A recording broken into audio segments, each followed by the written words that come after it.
ومن أمثلة أمي الجميلة الله يرحمها مثل بيقولك: حسد الأعمى على كبر عينه، بيتحسد على الحاجة اللي عنده فيها ابتلاء.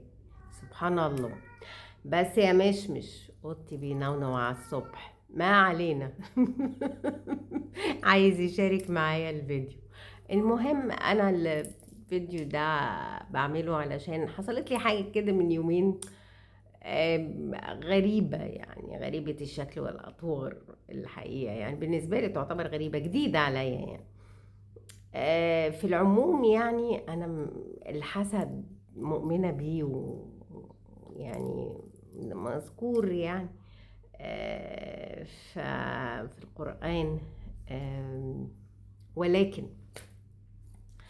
وعارفة ان الواحد ممكن يتحسد، ولكن ان الواحد يتحسد بالمنظر ده كان بالنسبة لي حاجة جديدة الحقيقة، يعني ما شفتهاش قبل كده.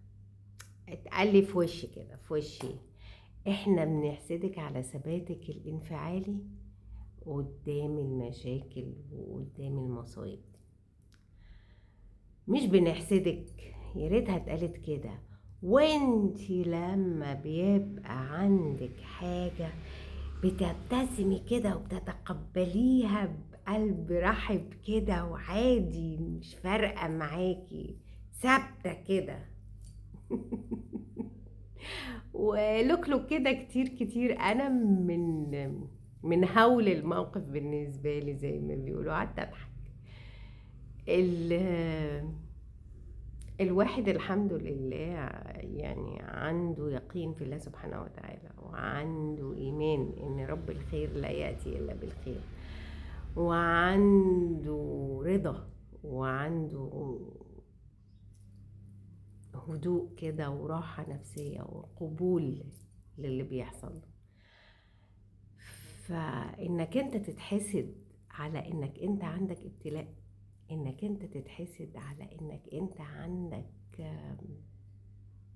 مصيبة أو مشكلة كبيرة وراضي وقانع وعارف إن هي هتتحل بطريقة ما من رب العباد وإنت بتسعى لحلها، فده كان صعب. بتتحسد على إنك إنت في الابتلاء بتبتسم وبتضحك، بتتحسد على إنك إنت في المصيبة بتقولي الحمد لله وكل اللي يجيبه ربنا كويس. كان بالنسبة لي حاجة جديدة وغريبة. الناس بتحسد على الحاجات المادية، عندك عربية، عندك شقة، عندك شغلانة واو، بتسافر، جولري، اي whatever بقى. انما انك انت تتحسد على صبر منزله ربنا عليك، كتير كتير. واقول يا رب البلاوي المصايب اللي بتحصل لي دي بتحصل لي من ايه؟ عرفت دلوقتي، عرفت خلاص.